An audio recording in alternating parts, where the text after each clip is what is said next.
Hello, and welcome to another of our programs in the series called Lexington Remembers.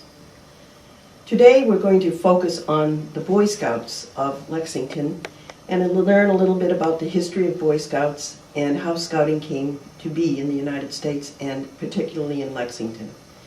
We're very happy today to have as our guests FrankRymes and GerryAbegg, who between both of them have more than 100 years experience in Boy Scouting. So maybe you could tell us a little bit about the beginnings of Boy Scouts of America and Boy Scouts in general. Okay, I'll tackle that one. Okay, Gerry. Scouting, as many people know, was started by Lord Baden-Powell. Lord Powell was a hero from the Boer Wars and the British Wars in Africa against the Dutch. And when he returned as a war hero, he decided he wanted to do something for youth. And he developed an outline for a program, and in 1907 held a summer camp on Brownsea Island off the coast of England as a sample to see whether it would work. And he had 30 boys at that camp that summer. And then from his experience he wrote a book called Scouting for Boys, and it became a bestseller almost overnight. And so within a year's time there were thousands of scouts in England and some in other countries around the world that were related to the British Empire. And then a Chicago businessman actually was on his way to Africa and was in London, got lost in the fog, and a boy came up and helped him and in fact escorted him to the place he was trying to find. And when William Boyce tried to give him a tip, he said, "No, I'm a scout, that's my good turn for today." So Boyce was so moved by that he went to the Boy Scout headquarters there in England, got all the material and all the books, brought everything back to the U.S. and started scouting here in the United States. And so the scouting was started actually in 1910, and it was incorporated in February 8th, 1910, and so that's his birthday. And we have it coming up, the 100th anniversary is coming up another year. Oh, great. That's great. Can you tell us a little bit about the goals and the philosophy of Scouts? Well, scouting is, Baden-Powell says a lot of it, but it really has three aims if you really get right down to it. One is to build character, and that's done in a variety of ways. The second is to focus on citizenship, to make boys good citizens or have them understand how to be good citizens. And finally is to develop a fitness, moral fitness, mental fitness, and physical fitness. And those are really the aims of scouting, just three relatively simple aims. Excellent. Frank, maybe you could tell us a little bit about the origins of Boy Scouting in the town of Lexington. You have been a Scoutmaster as well as Gerry has been a Scoutmaster. And maybe you could tell us a little bit about the history of Lexington Boy Scouts. Well, my history and remembrance of Boy Scouts in Lexington started as a youth in East Lexington. The program was accepted mostly by the youngsters there for an activity that provided with things they wanted to do outdoors. They enjoyed the fact that they could go camping, they could build fires, they could cook their own meals, and they had the association with their friends. And it went right along with the Scouting's plan for a patrol method where groups of young men, 4, 5, up to 10, would become a patrol within the troop, led by a scoutmaster, usually a man from the community that was respected. He had good rapport with both men and boys, and he could provide leadership and let the boys learn and play the game of scouting. And it is a game. We often say, "Are we having fun yet?" I'm having fun today. Being here with a fellow scouter who knows the joys and is proud and honored to be here. And as we all are, this program has done so much for the youth of America over the last almost 100 years.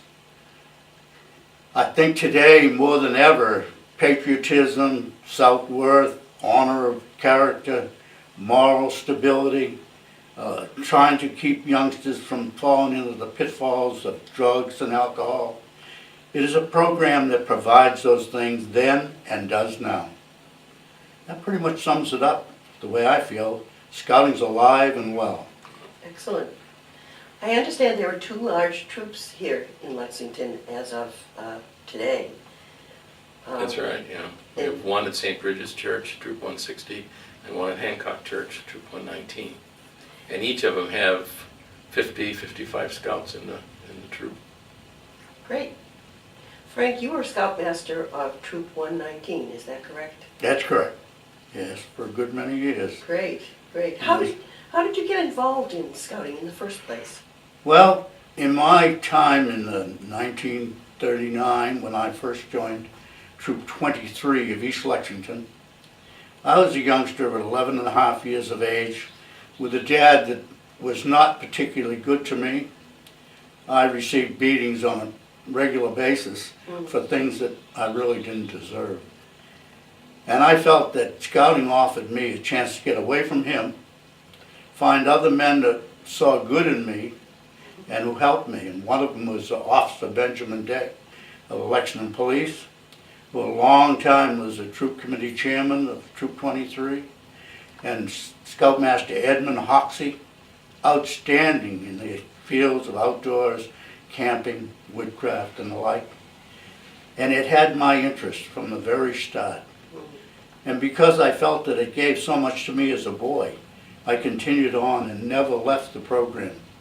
Even during the time that I was in the service during World War II, I still maintained a membership. And also when I returned, I went to summer camp again at age 24 and have been doing it ever since with the greatest of satisfaction.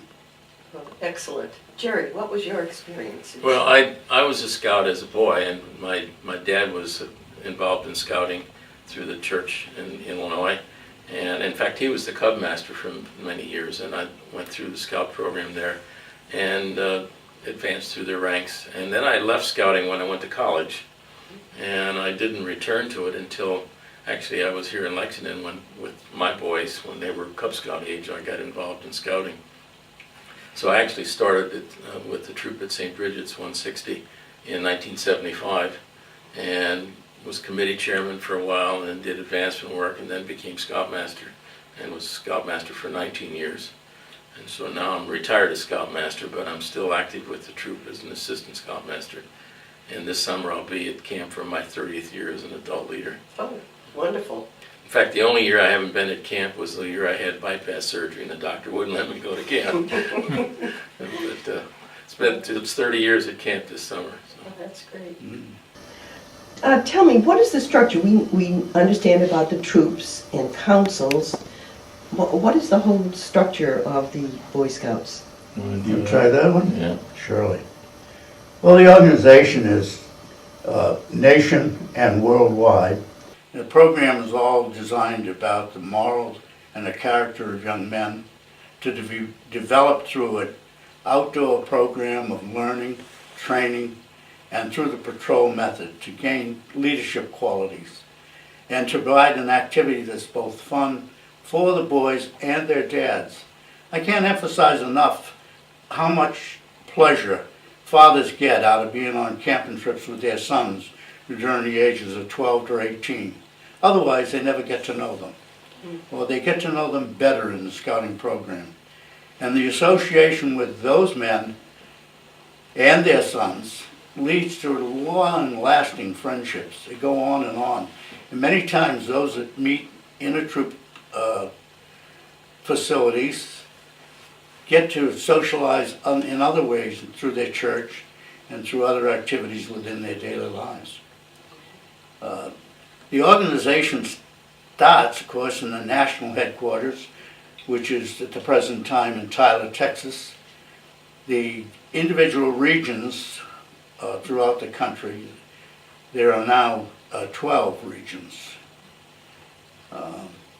They break them up in a few states, like the Northeast region is the one in which we belong. So something like that. And then down from the regions, each one is broken up into councils.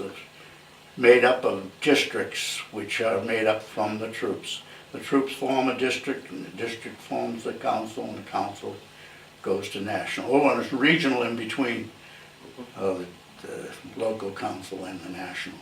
Good. And the council is really the area where it maintains the camps and maintains a lot of the program aspects.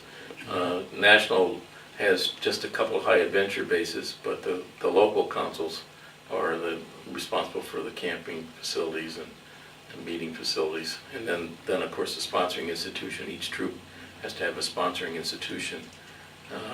In our case, the two churches, they provide us with space for storing all of our camping gear, as well as meeting space for both troop meetings as well as for courts of honor and other events. So, in other words, your troops can interact when they go to camp with troops from all over the council. Yes, and all over council, and occasionally from other countries. Our Troop 160, I had the privilege of hosting two different British troops at summer camp, and a Dutch troop who was here when they did the rededication of the Statue of Liberty. They were representing their country, and so they came over and spent a week with us before they went to New York. So we get international experience as well. Well, that's wonderful. What are the elements that go into making a good troop? Lots of things. I mean, one I've already mentioned is the sponsoring institution. You have to have a base, and then it's the adults. I mean, the scoutmaster. In some cases, the scoutmaster is the only one that really holds a troop together. If you have a large troop, such as both of us have been involved in, you need a fairly large committee, because there are a lot of different jobs, and a scoutmaster can't do it all and shouldn't do it all. So in 160, for example, right now we have a scoutmaster, we have 6 assistant scoutmasters, and we have a committee of 12. And then every parent is told they have to do one activity during the year. That's excellent. So and so everybody takes part in it. Everyone takes part, and the other thing it does is, and I know Frank has seen this happen many times, by getting the parents involved, both the mother and the father, it sends a signal to the scout that it's important. Because if they're participating and they're doing something and they're cooking pancakes or a pancake breakfast, or they're helping out at a fundraising event, or they're doing the cookies and things for a court of honor, what it's telling your son is that scouting is important. And so there's always a need to involve a lot of people. Biggest thing is break the jobs down, so make everyone do something. Yes. Have you noticed through the years any differences in Boy Scouting since its beginnings? Has it changed much over the years? I don't really think so. I think it's always been a program that's been looked upon as having high regard by parents who were former Scouts themselves.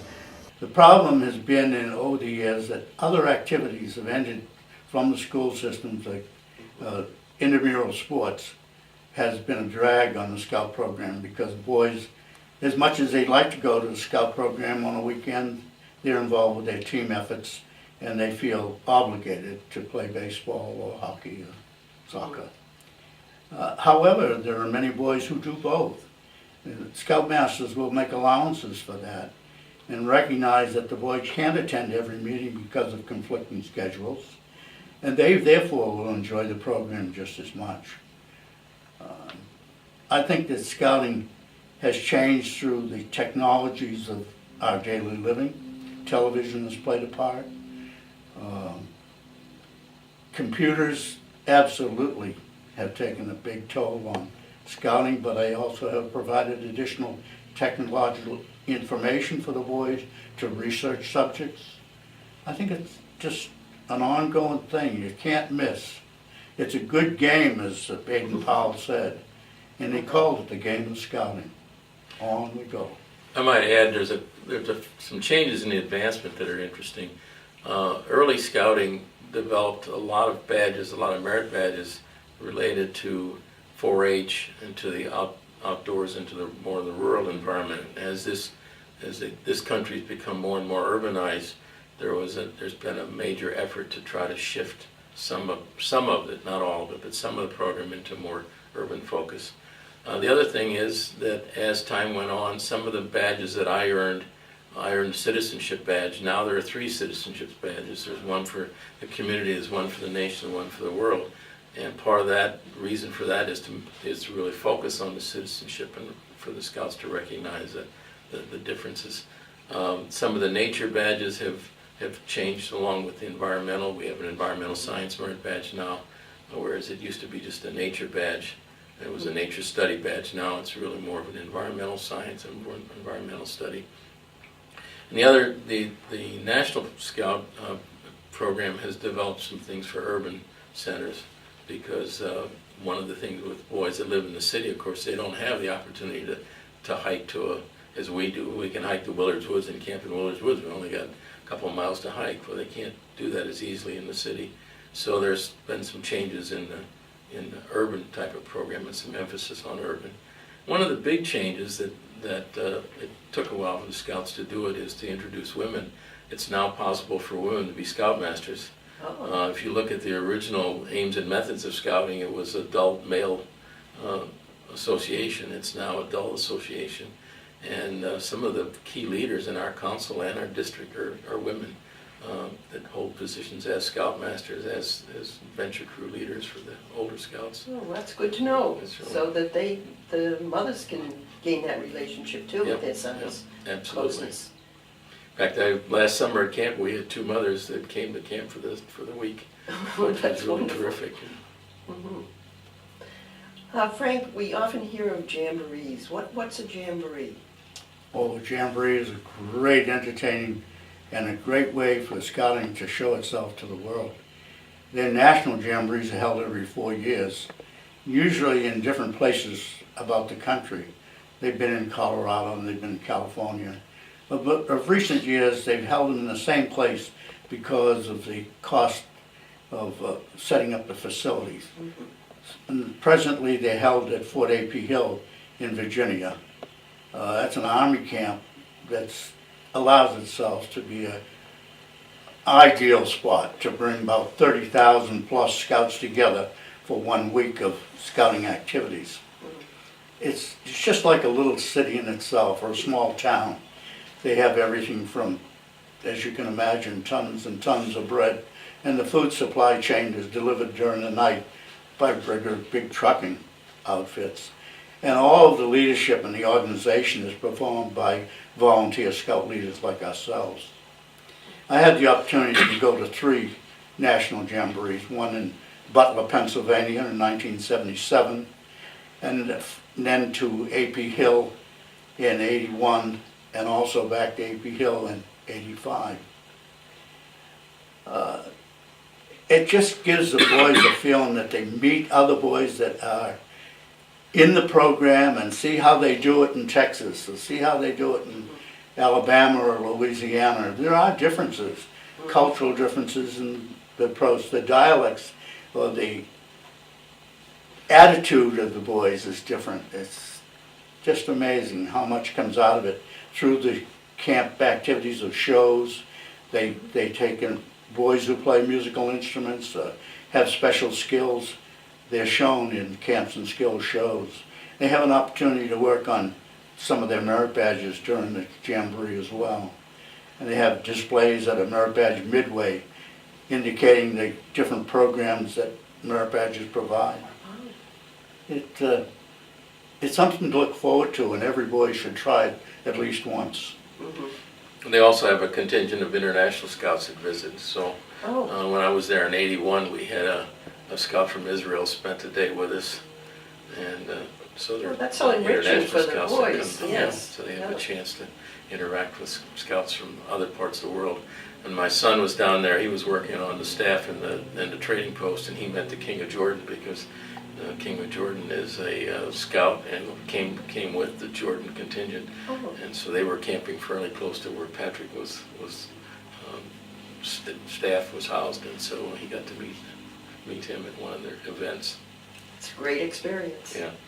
It was wonderful for me. I went down there as an activities officer and program, and I had the occasion to meet with some of the upper staff in the program division who were all military men, and be riding around in the back of cars with 2-star generals, and it was just like you were talking to a neighbor. And they'd say, the buck stops here. In other words, if there's any question about the program, the buck stops here. And that experience, you just can't find it anywhere else. It happens. It's just by association, getting together. To arrive there early, as I did, to see the camp develop from an open lands to staking out the campsites in preparation for the troops to arrive. And then you see, almost in the 2 hours' time, the tent city would develop. They'd be going up everywhere, all over the open land. It was just amazing. And after the jamboree closed, it all came down and went away and was right back to the open field. Amazing. Must have been. It is. I notice you have a badge and it says Philmont. Yeah, Philmont Scout Ranch. What is Philmont? Well, Philmont is a national scout ranch in Cimarron, New Mexico. I don't remember the year, but it's about 60, 70 years ago. An oil man by the name of Phillips from Texas had this ranch, pretty good sized ranch in Colorado, where he did a lot of fishing and things, and he decided he wanted to give it to the Boy Scouts. And so after several rounds of negotiation of how to finance it and so on, the Scouts developed a, as it says, Philmont Scout Ranch. And they have a full program from usually early June, when the snow is pretty much melted, until end of September when it starts snowing again, because it's up at 6,000, 7,000 feet and on up into the mountains from there. They have a base camp, and I went, took a group from Troop 160, and we joined with 40. There were 40 of us total from the whole council, but we had one crew from 160. And we went out, and then you go into base camp for the first night, and then you take off on the trail. So we did 65 miles of hiking in 8 days, and you carry everything. And about every third day, you stop someplace to pick up food. So you only have to carry food for 3 days, but you have to carry a lot of water because it's up in the mountains. It's very hot. It's very dry. But it was a great experience. Oh, what an adventure for those it was really quite an youngsters. adventure. And I've often thought about going back, but my age, I'm not so sure I would take that pace. But I've had several boys that have gone back and actually worked on staff after being there. And the Boy Scouts have several national bases. The Philmont is probably the most famous and the biggest one. And then they have a canoe base up in Minnesota on the Boundary Waters. And you can canoe on both Minnesota and Canada, depending on what route you take. And then they have a sea base in Florida. And I've been to the sea base with a crew. And at the sea base you can do either scuba diving for a week, or you can do a sailing cruise for a week. So you sail down the Keys to Key West and back, and fishing and snorkeling and all of that sort of stuff. Sounds like great fun. Yeah, it really is. You didn't mention how cold it is there at night, though, did you? Well, no, but that's, Really cold. it's really cold. I went down with my wife and I. We were invited to go. I was teaching a course in family camping at Philmont, and we slept in a tent. And the days were just lovely, but the nights froze to death. Oh my goodness. Really cold in the evening. Very, very cold. Well, at 7,000 feet, it's pretty cold at night because the air clears out. And the other interesting thing at Philmont, which a lot of people don't realize, is they have the largest buffalo herd in the country.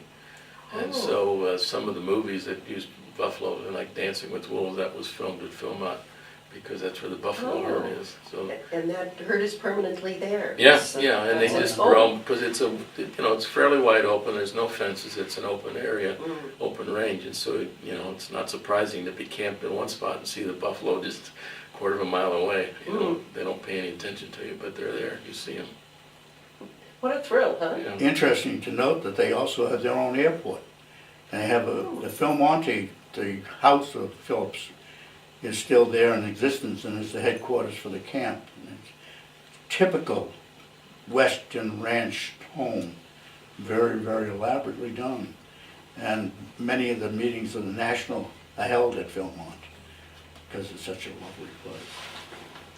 Maybe we could talk a little bit about different awards in Boy Scouting. Now, I understand that each of you is the recipient of the Silver Beaver, which is quite an accomplishment. Could you talk a little bit about what that means? Yeah, go ahead, Frank. Go ahead. Okay. Well, Silver Beaver is a presentation by your peers, usually in appreciation for distinguished work above and beyond what is normally asked for.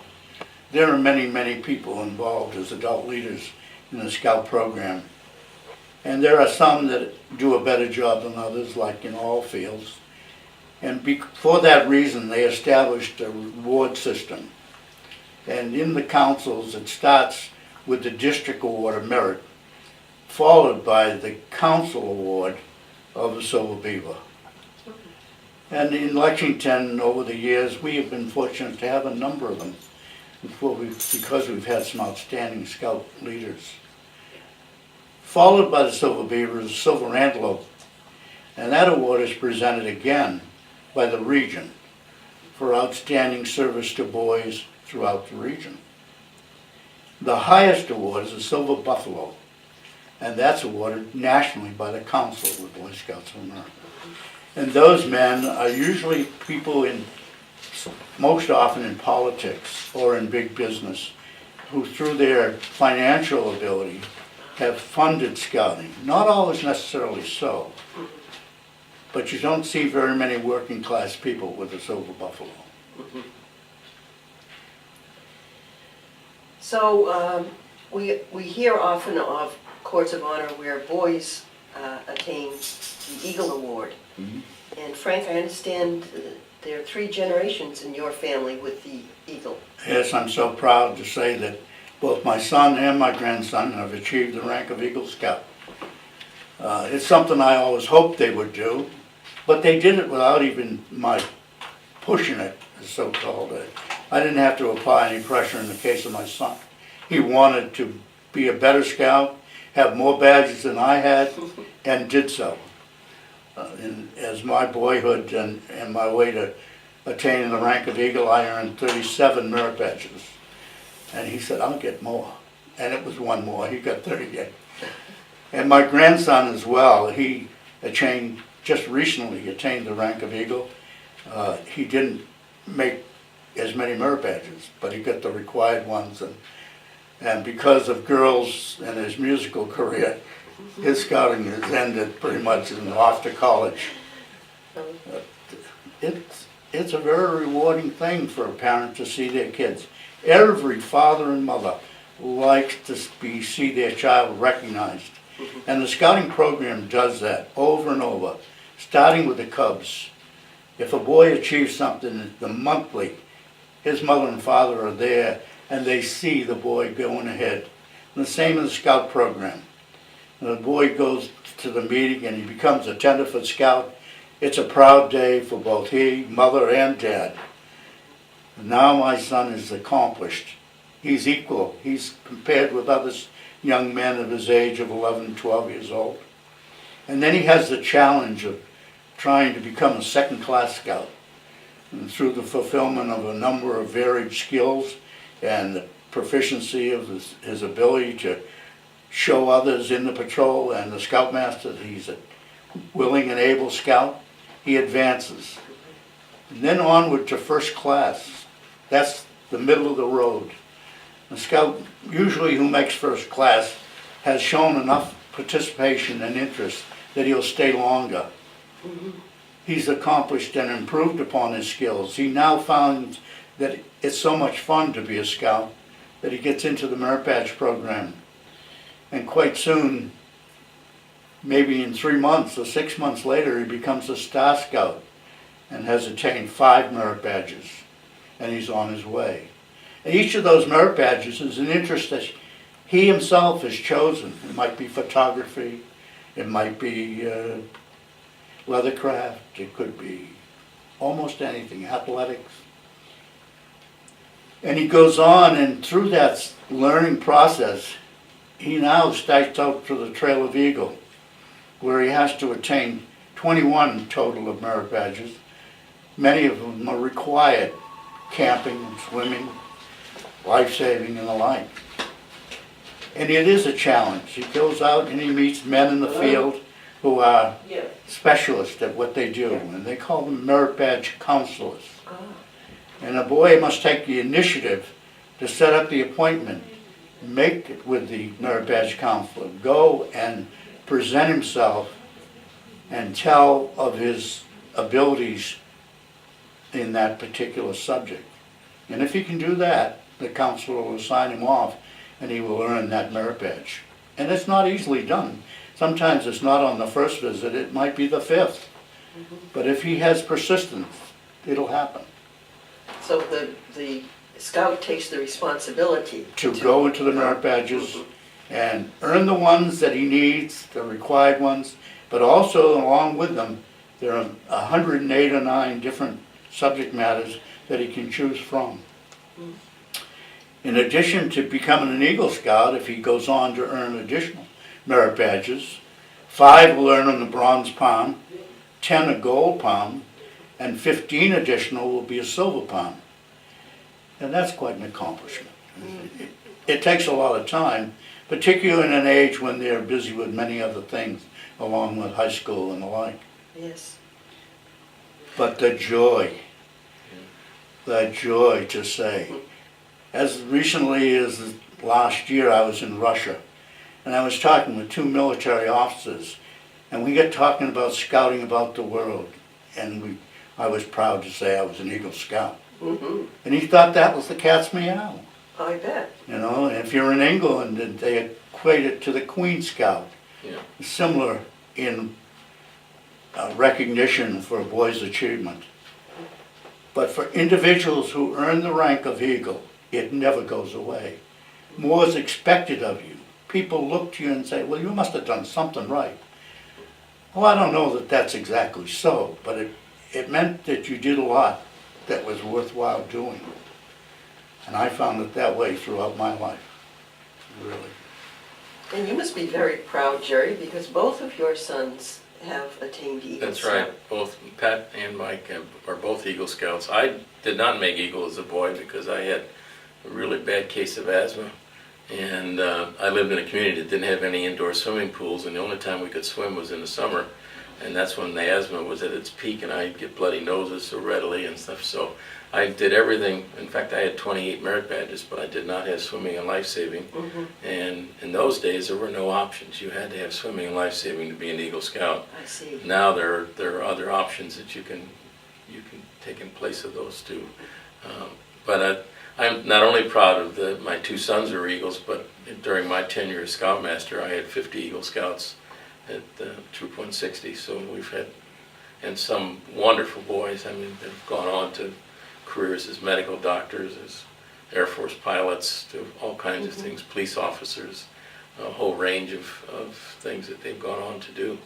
And in many cases, these were boys that, when they joined the troop, were very timid, were reluctant to get involved in things, but through the advancement program that Frank was talking about, and through the fact that they had a chance to learn things and had some good personal development, developed some self-confidence, they became leaders in their patrol and eventually leaders in their troop.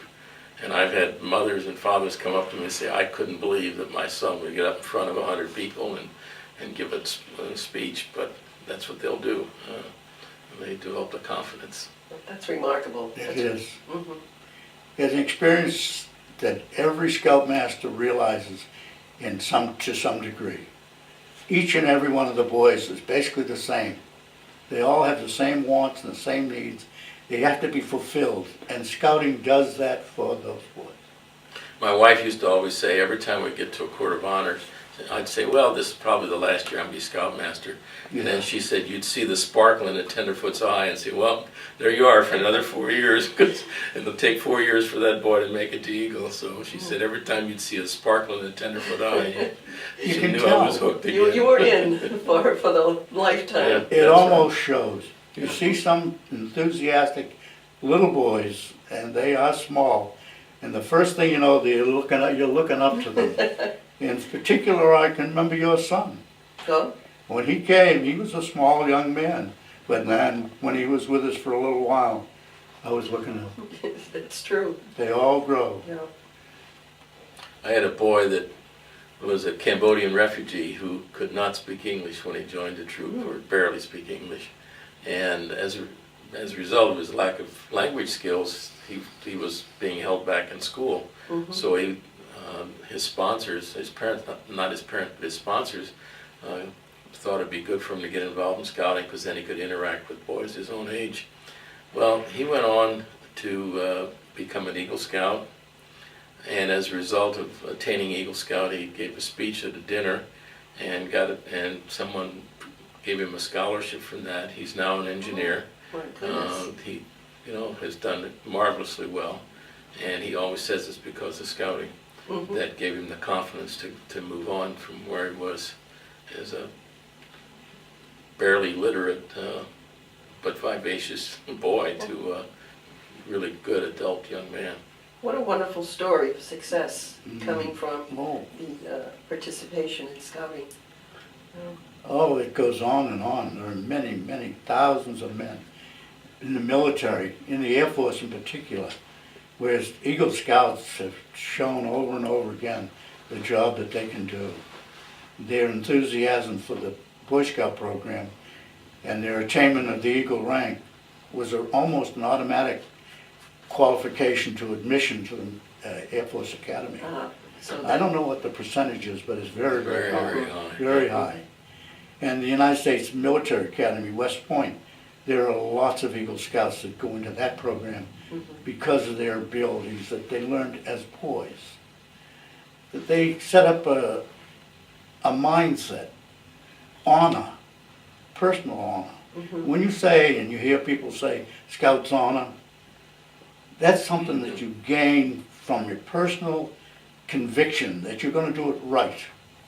On my honor, I'll do my best to do my duty to God and my country, to obey the Scout law, to help other people at all times, and to keep myself physically strong, mentally awake, and morally straight. And you think about that. It tells a story that goes on in every facet of one's life, every day, as long as you live. That's true.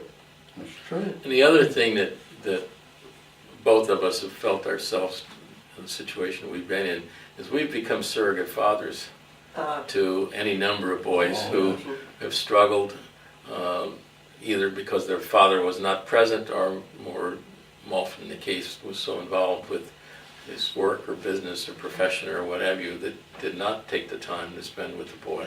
And so we've both been in that situation, and it's rewarding to see the boys come through scouting and learn from it and have the interaction with others and be able to guide them, which is part of the reason that I go to camp. Is part of the reason we both of us have done the things we've done. Is it provides an opportunity to help some young men that otherwise would not have the support they need.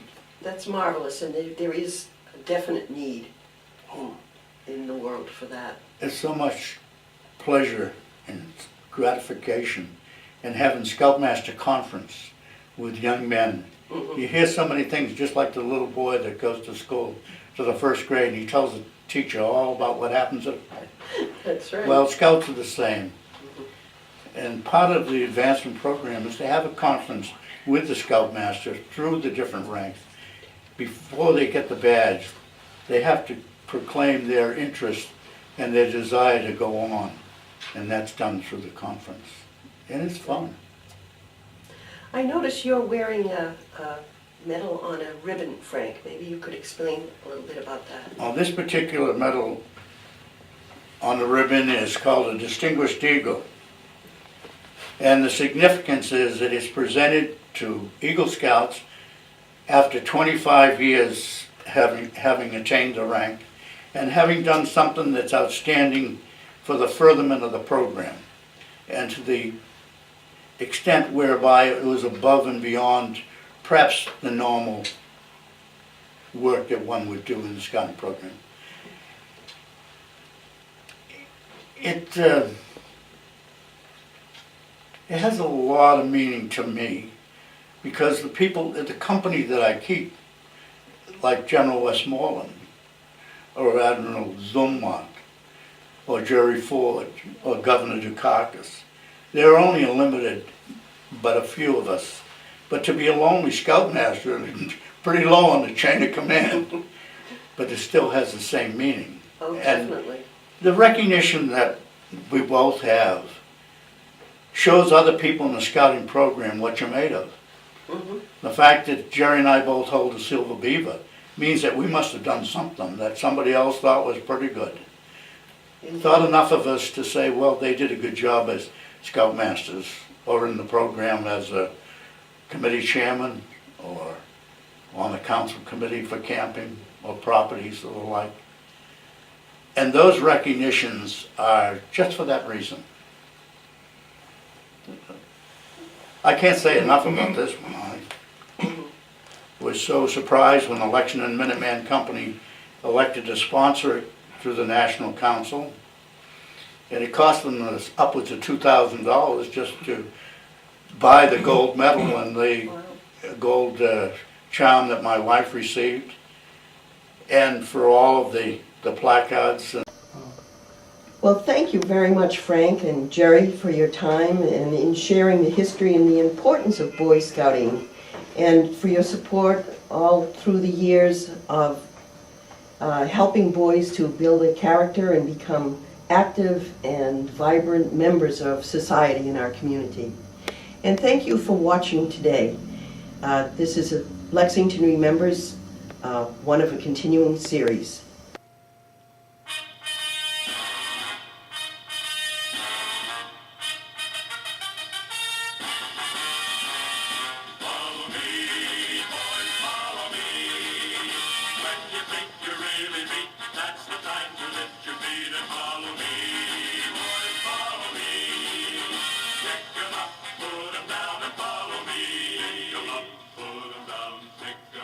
There's a job to do.